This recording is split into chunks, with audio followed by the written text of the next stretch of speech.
And Sally is the master of gaslighting and manipulation. She's the master of everything. Sally is the greatest actress ever. We love her so much. There's a lot going on in this movie. You have, exploration of grief, you have possession, but you also have, what I found interesting is gaslighting, which kind of plays a big part in some of the relationships. Can you explain how that, enhances the story that you guys are telling? Well, I know, you're always tapping into things that freak you out or, scare you. And the idea of somebody that, a psychologist that knows how to heal people and help people using those skills to damage someone, that's just so terrifying to me. So that was one of the inspiration points in the film. Yeah, it's all about truth and lies, what you see, what you don't see, and trust. So it naturally came out of the original conversations we were having with a friend's little sister who was non-sighted, and it all kind of stemmed from there. Yeah. And Sally is the master of gaslighting and manipulation. She's the master of everything. Sally is the greatest actress ever. We love her so much. With exploring grief, were there any tropes or just things that you just didn't really want to do when you were tackling this story and just we know that that's usually how we stories approach grief, but you're not this time, we're going to do this differently? It's sort of you never go into it trying to go against the grain. It's sort of just trying to make it personal with yourself. And there was that thing going into the film that people were film is about grief, but it was that's the story that we were connecting to at the time. That's the story that we wanted to tell. So it's just about being authentic with yourself. Yeah, trying to separate yourself from, I guess, you want to entertain and present something to the audience that they like, but then you also want to do something that's authentic to you. So it's that, and that was the thing that we did with Talk to Me. It was going to get picked up by a mainstream distributor, but we had to change things. But by not doing that and staying true to ourselves, that's how Talk to Me was made. It's kind of following that same road, trying to make something that feels authentic to us. I did want to ask about Talk to Me. It was greenlit for a second one in 2023, and we still haven't heard much about it. In fact, in a recent interview, it seemed to be you guys aren't really planning for that one until after 27. Are we going to have to wait that long? Do you know what's so awesome about A24? Because we signed on to do the sequel, and contractually we were meant to do it next, but this was the story that I was the most excited about telling. And I was I really will do Talk to Me too, but this one, I really want to get this off my chest. I really want to film this. Danny keeps A24. They're so Talk to Me too. Danny's I got a different one first. I got 10 more movies first. There's a couple more movies first.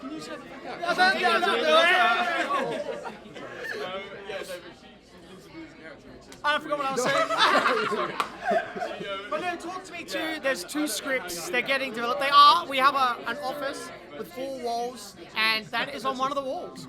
That is one of the walls. And will the wall ever come to fruition? Yes, it will. Sora! Talk to Me too. Any vague details you can tease about it? There's 2 different worlds, 2 different sets of characters that we're exploring, and we're still trying to figure out which way to go. Go the best way. Yes, thank you. All right, thank you. Congratulations, guys. Congratulations on the movie. I've seen it, and you are great in it. Yeah, thank you. Did you like it? I did. It's a very disturbing movie. Yeah. Emotional as well. And you go through some stuff in it, so it's not an easy ride. Yeah. The first, Go. I was just gonna. The first thing I was gonna ask is, you have a great sibling relationship in this movie. Can you talk about just what you did to help explore and develop that sibling relationship both on and off set? Yeah, I mean there was 2 weeks worth of pre-production where we just got to hang out all the time, me and Sora, and so 2 weeks of that, just hanging out, playing the roles almost. It was a great way to sort of just become friends, really good friends, and find that brother-sister relationship. Yeah. Well, my next question. Yeah.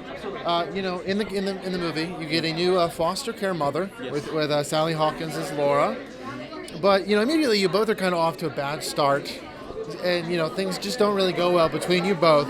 Can you talk about just developing that parental relationship, but also just how drastically different that was to the one that she had with your sister in the movie?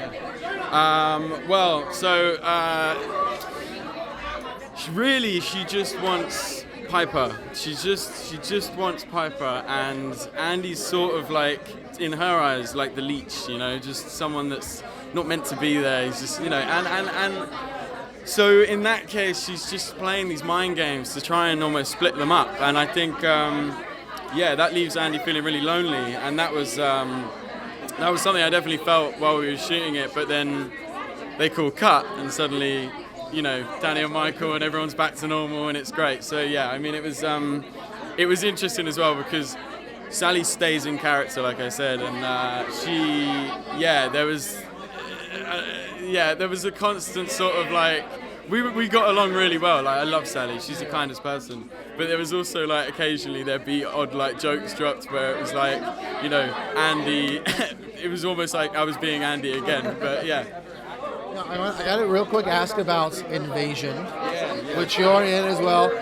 We're waiting for season 3. Can audiences hope for it this year? Do you know, is it coming this year, next? I don't know how much I can say, but I know it's coming, and I know that it may or may not be towards the end of the year. But that's all. Cross my fingers. Any very vague teases you can offer about what season 3 is going to bring to fans? You know, there is I don't think I can. That's fair. All right, it was good meeting you, sir. Congratulations. Now, my first question is just, I want to talk about building your sibling bond with Billy.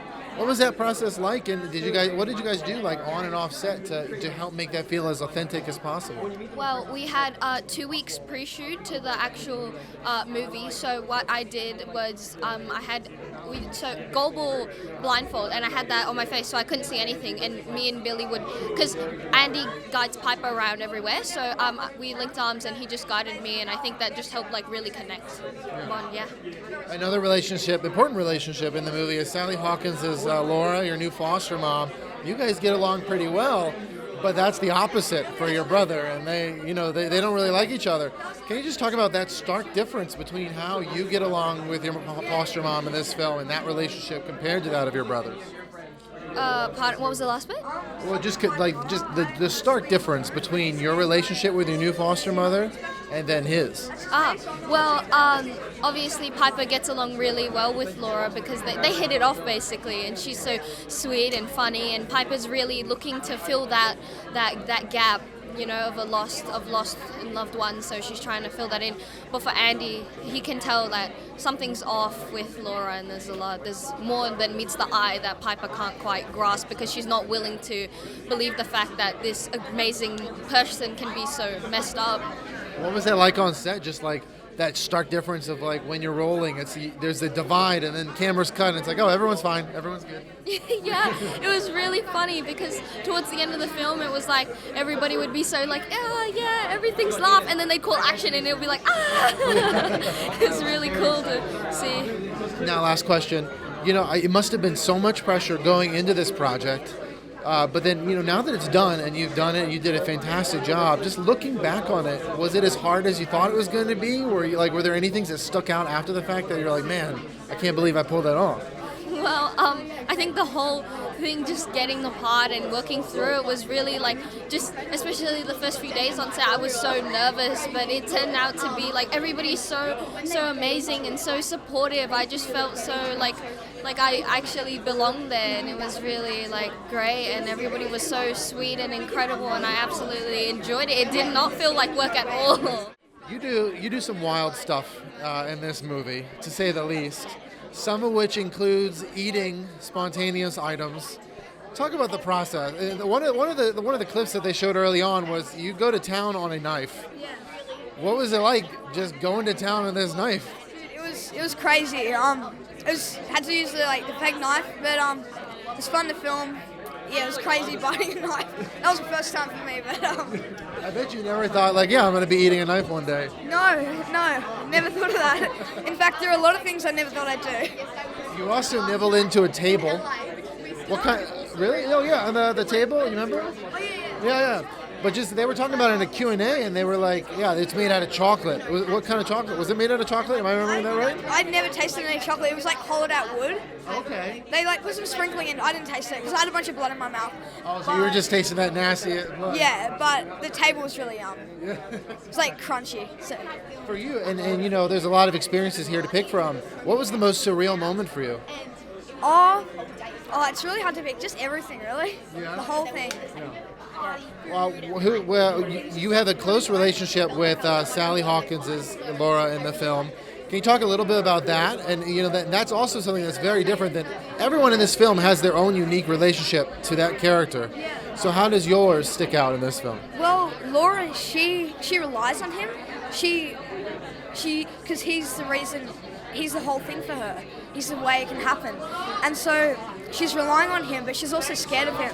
So I think it's a really interesting, like, the connection between the two. She relies on him, but she's horrified by him. So yeah. Last question. So much of this role is non-speaking.